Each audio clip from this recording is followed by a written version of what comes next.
Bismillahirrahmanirrahim. Assalamualaikum warahmatullahi wabarakatuh. Materi ini saya akan membawakan tentang bahasa dan pendidikan, yaitu pengaruh perbedaan sosial terhadap akses dan hasil pembelajaran bahasa. Ya, perkenalkan, nama saya Losian Dayani, kelas 5C, jurusan Pendidikan Bahasa Arab. MK kuliah ini diampu oleh menjelaskan tentang apa itu bahasa dan apa itu pendidikan. Bahasa ialah suatu sistem komunikasi yang digunakan oleh manusia untuk menyampaikan sebuah pikiran, perasaan, dan informasi. Bahasa juga berupa lisan atau tulisan yang memiliki struktur tata bahasa guna mengatur cara penyampaian makna. Bahasa selain memiliki fungsi sebagai alat komunikasi, bahasa juga berfungsi sebagai identitas budaya dan sarana interaksi sosial. Sedangkan, apa itu pendidikan? Pendidikan ialah suatu proses yang bertujuan untuk mengembangkan pengetahuan, keterampilan, dan sikap individu melalui pengajaran, pelatihan, dan pengembangan. Pendidikan juga dapat berlangsung di sekolah ataupun di luar sekolah yang berfokus pada pengembangan pribadi dan sosial guna mempersiapkan berkontribusi di masyarakat. Sangat penting dalam memperkaya kosakata dan kemampuan bahasa siswa. Yang terpenting juga cara berinteraksi di masyarakat dan pengembangan karir di masa depan.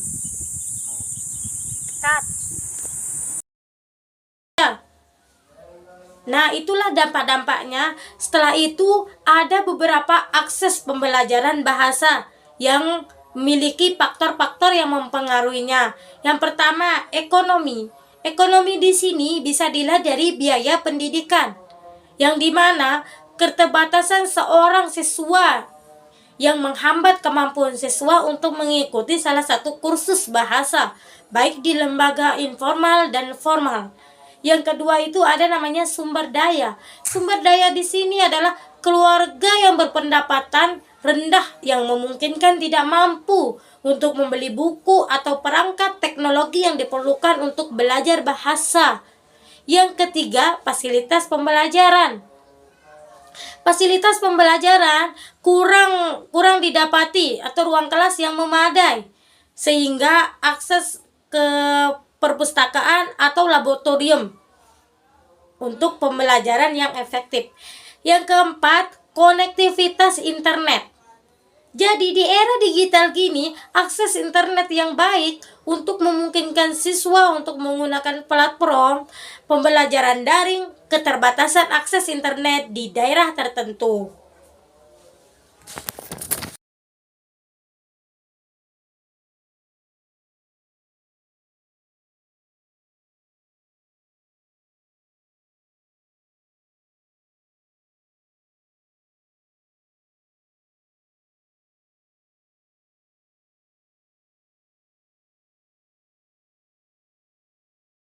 Akses ke pendidikan, kesempatan ekstrakurikuler, dan bahan ajar. Kita bahas satu-satu. Akses pendidikan. Akses pendidik ini jika dilihat dari siswa dari keluarga yang memiliki penghasilan rendah, seringkali ia menghadapi keterbatasan dalam akses ke pendidikan yang berkualitas. Akan tetapi, sekolah di daerah mereka mungkin juga memiliki kurang dana, fasilitas, dan tenaga kerja yang memadai. Yang kedua, kesempatan berekstrakurikuler. Maksudnya di sini yaitu keterbatasannya yang dapat membatasi partisipasi dalam kegiatan ekstrakurikuler. Contohnya misalnya seni, olahraga, dan pengembangan diri. Dan yang ketiga itu ada namanya bahan ajar. Bahan ajar di sini yaitu seseorang yang memungkinkan tidak memiliki akses yang tidak cukup dari buku, teknologi, atau sumber belajar yang dapat mempengaruhi prestasi akademik. Terus dampak yang kedua itu ada namanya komunitas minoritas dampak. Komunitas minoritas dampak ini terdapat 3 hal juga. Yang pertama, diskriminasi dalam pendidikan, yaitu siswa dari komunitas minoritas yang sering menghadapi bias dan stereotip yang dapat mempengaruhi kualitas pendidikan yang mereka terima. Yang kedua itu ada namanya akses kesehatan, yaitu salah satu komunitas minoritas yang mungkin memiliki akses yang lebih rendah terhadap layanan kesehatan yang dapat berdampak pada kesehatan fisik dan mental mereka. Yang ketiga itu ada namanya peluang kerja. Dari materi-materi di atas dapat dikesimpulkan bahwa bahasa adalah suatu media sebagai alat komunikasi, sedangkan pendidikan adalah peran utama untuk memperkaya kosakata dan perbedaan dalam sosial yang seperti ekonomi, budaya, dan geografis ini adalah tantangan dalam pendidikan yang seringkali lebih besar bagi kelompok yang diterpinggirkan. Kesetaraan akses pendidikan bahasa meningkatkan peluang bagi semua individu, mendorong inklusi atau membantu menciptakan lingkungan belajar yang lebih adil dan merata.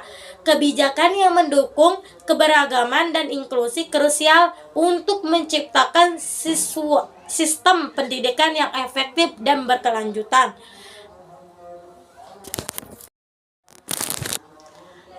Baik, itu saja yang bisa saya sampaikan. Kurang dan lebihnya saya mohon maaf. Bila ada kesalahan, mohon dimaafkan. Wabillahi taufiq wal hidayah. Wassalamualaikum warahmatullahi wabarakatuh. Baik, itu saja yang bisa saya sampaikan. Kurang dan lebihnya saya mohon maaf. Bila ada kesalahan, mohon dimaafkan. Wabillahi taufiq wal hidayah. Wassalamualaikum warahmatullahi wabarakatuh.